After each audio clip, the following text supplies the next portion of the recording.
पुरावा त्यांनी नार्वेकर साहेबांसमोर मांडलेला नाही।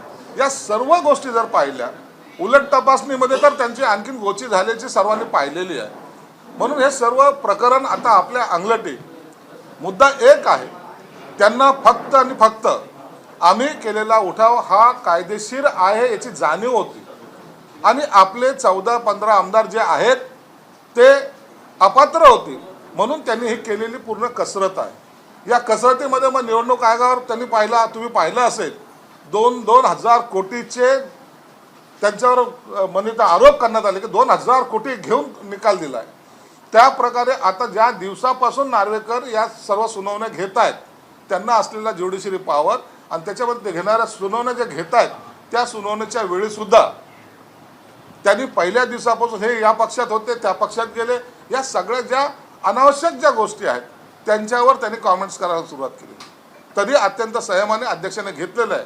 निकाल काय लागेल याची तुम्हाला उत्सुकता आहे, मला उत्सुकता आहे, परंतु 14 आमदाराचं काय होईल याची धाकधूक असल्यामुळं हे सर्व प्रकार होत आहेत आणि या 14 आमदाराला जेव्हा जर आमच्या बाजूने निकाल लागला तर तातडीनं त्यांना ते अपात्र ठरतील, त्यांची आमदारकी ही रद्द होणार आहे। सर याला जोडण्याचा प्रश्न आहे, तुम्ही अध्यक्षांपासून ही सुनावणी सुरू झाली किंवा त्याच्या आधीपासून अध्यक्षांकडे जेव्हा हे प्रकरण वर्ग करण्यात आला ती पहिल्या दिवसापासून राहुल नार्वेकर अध्यक्ष हे त्यांच्यावर सातत्याने आरोप केले जात आहे, त्यांना मॅच फिक्सिंग झाली असं म्हटलं जात आहे, वेगवेगळ्या प्रकारे त्यांच्यावर ताशे ओढले जात आहेत। मग हेच तर प्रकार आहे ना, त्यांनी आपण ज्या चुका केलेल्या आहेत ना हे क्रिकेट सारखं झालं। हरलो का तर म्हणजे समोरचे त्यांनी मॅच फिक्सिंग केली। अरे तुम्ही खेळा ना, तुमच्या ग्राउंडवर तुम्हाला खेळता नाही आलं, समोरचा जिंकला तर आपण त्याच्यावर आरोप लावण्यासारखा हा प्रकार आहे।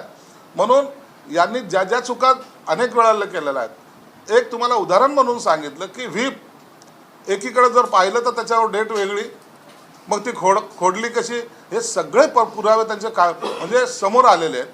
म्हणून हे मॅच फिक्सिंग आहे म्हणतील, हे स्क्रिप्ट लिहिलेले म्हणतील, परंतु आम्ही हरलो हे मान्य करायला ते तयार नाही। याचाच अर्थ वारंवार मी सांगतो, त्यांना नाचता येत नाही ना अंगण वाकडं ही त्यांची आता असलेली अवस्था आहे। 2 आमदार राहतील त्यांना तुम्ही पुन्हा एकदा व्हीप देणार आहात का? कारण की ज्या पद्धतीने आदित्य ठाकरे याचा कुठेही त्यांचा उल्लेख नाहीये या सगळ्यांमध्ये। ऋतुजा लटके ह्या तिथे दुसऱ्या चिन्हावर आलेले आहेत, कारण की जर राहिले तर हे 2 आमदार तिकडे राहतील, मग त्यांना पुन्हा एकदा व्हीप देणार आहात का? लटकेंना आम्ही व्हीप देणार नाही, कारण की लटके या पोटनिवडणुकीमध्ये निवडून आलेले आहेत, त्यांचा या प्रकरणाशी संबंध येत नाही। त्यांचं चिन्ह वेगळं होतं आणि त्यांना पक्षाचं नाव सुद्धा नव्हतं, म्हणून त्यांच्यावर ही कारवाई होणार नाही। राहिला आदित्य ठाकरेंचा प्रश्न, तर आदित्य ठाकरेंना आम्ही फक्त एकमेव की हे मातोश्रीच्या ठाकरे कुटुंबातला एक सदस्य आहे, आपण त्या कुटुंबातल्या सदस्याला घेऊन यांना काही नाही, परंतु सर्वसामान्याची भावना आहे किंवा ठाकरे कुटुंबाचा आहे मग त्याच्यावर कारवाई जाणून बुजून यांनी केली असं चित्र येऊ नये।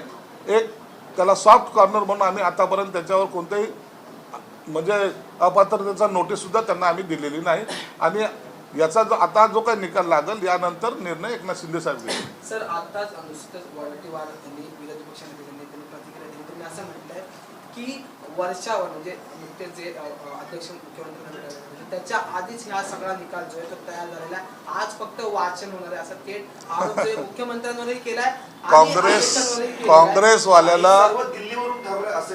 काँग्रेसवाल्यांना आता सध्याला ते नेमके कोणत्या पक्षात काम करतात याची जाणीवच नाही राहिली, किंवा उभाटा गट शिवसेनेत त्या काँग्रेसमध्ये विलीन झालाय की काय असं चित्र आहे।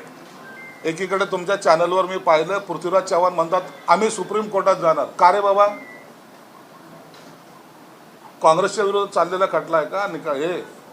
परंतु मला असं वाटतं की उभाटा गट हा काँग्रेसमध्ये विलीन झाला असावा आणि त्यांचं नेतृत्व हे पृथ्वीराज चव्हाण आणि विजय वडेट्टीवार करत असावे। वैभव नाईक यांनी पण आपली हार पत्करली आहे, ते म्हणतायत की आम्हाला 2 दिवस आधीच कळलं होतं की आम्हाला अपात्र करण्यात येणार आहे आणि आजचा जो निकाल आहे त्यात तेच अपात्र होतील असं ते म्हणतात। अहो वैभव नाईक नाही आहे, या 14 आमदारांना सुद्धा माहिती आहे की निकाल आपल्या विरोधात जाणार आहे, परंतु त्यांना थांबवण्याचा जो प्रयत्न आहे केविलवाना प्रयत्न, मी वारंवार सांगतो निवडणूक आयोगाच्या निकालावर ताशेरे ओढणे, वारंवार सुप्रीम कोर्टामध्ये रीट दाखल करणे, याचा अर्थ असा होता आता बाबा रे आता जाऊ नको, थांब, निकाल आपल्या बाजूने लागणार आहे, हे वारंवार सांगण्याचा जो काय केविलवाला प्रयत्न त्यांनी केला त्याच्यामुळेच आता त्यांना माहिती आहे आता आपलं खरं नाही, म्हणून थोडा निकाल लागू द्या, मग तुम्हाला आणखीन काही घडामोडी झालेल्या दिसतील. हमारे मुख्य प्रवक्ता है वो हिंदी में आपको देंगे भाई. या इकडे. अरे बसा. संजय शिरसाट यांची ही पत्रकार परिषद येतील. नाचताना अंगण वाकडा अशी ठाकरे गटाची अवस्था झाल्याची टीका त्यांनी केलेली आहे.